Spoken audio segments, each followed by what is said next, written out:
welcome to How to Run a Successful Business and Still Have a Life. My name is Stacey Morgan and it's Christmas time. Merry Christmas, everybody. Thank you so much for listening. Today's episode is brought to you by my perfect Christmas gift. It's not too late to get your hands on my Busy Businesswoman's Guide to Getting Super Organized. It is a workbook that you can take with you on a day-to-day basis to help you be more organized, not only in your business, but also in your life. And I really, really encourage you to get your hands on it because if you want to start 2023 on the right, we're doing 2024. If you want to start 2024 on the right foot, then this book will really help you do that. So I really hope you can get a copy of that. If not for Christmas, then for the new year. Treat yourself. It is Christmas time. I do hope you're going to have a lovely opportunity for a break with your family, but I thought we would talk today about the things that you need to do before you go on leave. And of course, if you're anything like me, for the last 4 weeks, you've been thinking, is that a before Christmas thing or an after Christmas thing? And I've been very much dividing my priority list into two columns, the stuff that is urgent and needs to be done before I go on leave, and then the stuff that is January's problem. And I'm really lucky to be taking 3 weeks off with the family over this break, and I'm really, really looking forward to it. So there is a long list of things that I need to get done in January. But before I actually head off, I need to make sure that I have done these 3 things, and I encourage you to make sure you're doing them as well. The first one is to do a brain dump. So when you are getting ready to completely check out for the holidays, you often feel completely overwhelmed, and that is mostly because all of the things that you need to get done are still stuck in your head. And I'm guilty of this. This holidays for me, because we're going away from home, we're Airbnb-ing our house. It's what we're doing with the dogs has been this really big thing hanging over my head. But at no point did I put it on my to-do list. And so it was always this thing that was either waking me up in the middle of the night, or I was thinking, oh, I must deal with that today. And I just didn't get to it and didn't get to it. And it's all sorted now. But had I just put it on my to-do list, had I just done a brain dump and got it all out of my head and all on a piece of paper, it would have caused just absolutely reduced my angst, but it also would have meant that I dealt with it earlier and that it wasn't something that was kind of lingering. So I encourage you, take the time. You might think I'm way too busy to actually sit and do a brain dump. All I'm talking about is one song. Pick your favorite song, put it on Spotify, sit your butt down with a blank piece of paper and just go for gold. And if you get all of that out of your head and on a piece of paper, then you too can divide all of that into this needs to be done before I go away, and this needs to be done when I'm back.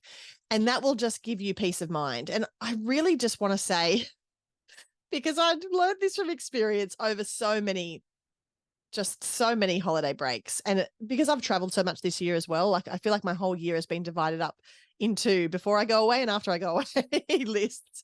But I really want to say to you, don't be too ambitious.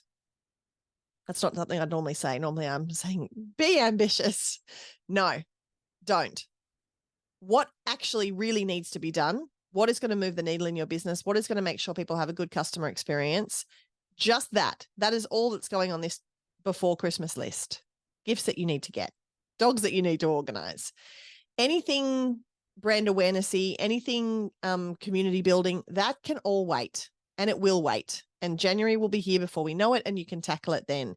But what I often do is I often overload that I need to get this done before my break list. And then I either get onto the plane or I, take my first day off, and I end up feeling like garbage because I haven't done all the things that I wanted to do for myself. So don't be too ambitious. Write down those absolutely necessary things. It's okay not to do all of the things.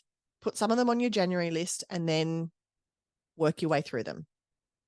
That's my advice to you. Don't do as I say, not as I've done in the past. So yeah, make sure these things are written down somewhere. They're on your to-do list. Don't just think I've got to get Aunt Beryl's present and that's just lingering in the back of your mind. Get it out of your mind onto a piece of paper and then make a plan for how you're going to do it. Step number 2 is to communicate that plan, because often at this time of year, we're so busy. We are seeing people a lot, but we're not actually communicating terribly well. And there's no point of writing all these things down if you're not going to communicate with the people who either need to help you carry it out or the people that will be impacted if you don't get it done. So you really need to communicate your plan. Letting everybody else know where you're at and letting yourself know when the time is going to be allocated for you to do stuff is really, really important. And if you have things on your list that you know you're not going to get done before you go on leave, and there are things that you're actively saying that's a January thing, but it involves someone else, perhaps it's getting back to someone, perhaps it's getting them a quote, perhaps it's, lining them up for work in January, you really need to communicate that plan with all of the key stakeholders, because it's one thing to feel really good doing your brain dump and saying, okay, I'm going to leave all these things for January. But if everybody else doesn't know what the plan is, then you're going to run into trouble. When it comes to communicating the plan as well, it's so important that people on your team, people who are relying on you, know what your plan is for the break. So if you decide, like I've decided to take 3 weeks off, if I was to not tell anybody on my team, then my very first day off, I would get phone calls about, fires that need to be put out or things that need to, happen. Or people would get cranky if they sent me an email and then didn't hear from me. But the way to be able to avoid all of that angst and all of that extra work is to be able to communicate that plan. So if you are planning on having time off, even if you don't exactly know what that will be yet, some of us, I know, like to go, oh, I'm going to try and take the week between Christmas and New Year's off. But then, we'll find ourselves checking our email on the 27th of December. You want to be able to communicate worst case scenario to your people. So even if you think you're going to have that time between Christmas and New Year off, perhaps let everybody know that you're having from the 23rd till the 2nd off. Give them a little bit more time so that you can give yourself a little bit more time. But most importantly, you do need to communicate that with the people that are involved, because if they don't know what's going on, then what is going to happen is people are going to ask you for things, and you be reaching out to you to solve problems, and you're going to crack it. You're going to be really cranky. I tried to have some time off, and why can't I just have some time to myself? And I wanted to go to the bed, that whole thing. I will tell you a funny story about a couple of years ago. I had to work really hard over the Christmas break. A few different things had happened, which meant that I had to be on the tools, and that was just how it was. And I had this conversation with one of my business mentors, because I was really cranky. We got on a call together and I was like, I shouldn't have to be here. I should be at the beach. I had plans to be at the beach. And they said to me, you've made certain choices and you can't go to the beach right now.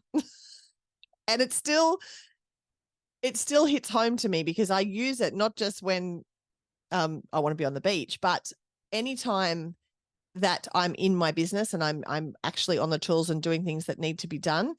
It's because I've made certain choices, and that's where I am, and that's where I need to be. I want you to be able to feel like you can go to the beach. I want you to be able to feel like you have days where you just don't have to think about your business at all. But that only comes from planning. So if you don't plan, and if you don't have all of the things in place, and if you don't make those choices to take that time off, then you won't be able to go to the beach. But I want you to be able to. So please make a plan, communicate that plan, make sure everybody knows what is happening. And if you don't want to be contacted, it's okay to let people know that. Yes, it may be your business, but it's also in your best interest for you to have a break. It's in your best interest for you to have some downtime. We are most creative and most innovative in our business when we've had downtime and time off. So if you are someone who was thinking, I can't possibly take time off because it's not productive, think about the creativity that can come from that downtime and reframe that, because that, to me, being creative in your business and being able to innovate new products and services and ways in which to enrich your customer experience is work. And so if you have that downtime, you will get so much more out of it when you do come back to the desk. And the final thing is, as part of the communicating your plan, is to set your out of office. So you can completely choose your approach, whether it's, something really formal, whether it's something casual. Let people know that you're out of the office, you're on the beach if you want to, and who to contact in your absence. And if the answer to that is there's nobody you can contact right now, that's fine too. Just make sure your out of office really is clear and outlines when they can expect to hear back from you, when you will be back, and what the plan is for your return. And then if you if you want just a bonus tip from me to you, before you go on leave, clean your desk, clear it out, do that little zhuzh, water your plants, get yourself sorted. There is nothing more demotivating than coming back after leave or coming back from a trip, sitting down and going, this place is a pigsty. So I encourage you to put some time aside, stick it in your calendar now for when you will plan to go on leave. Just before that, a little chance for a tidy up. You will thank me later. Future you will thank me later. I want to wish you a very Merry Christmas and a very Happy New Year. I want you to have the most wonderful, restful, relaxing time full of love and laughter and all of those good things. You work really hard during the year. You deserve the chance to have a break. So please make sure you don't tell yourself a story that's the opposite of that. You absolutely do deserve to stop and pause and enjoy all of the good things and all of the things that matter to you the most. Have the most wonderful time. And I look forward to talking to you next week. Merry Christmas.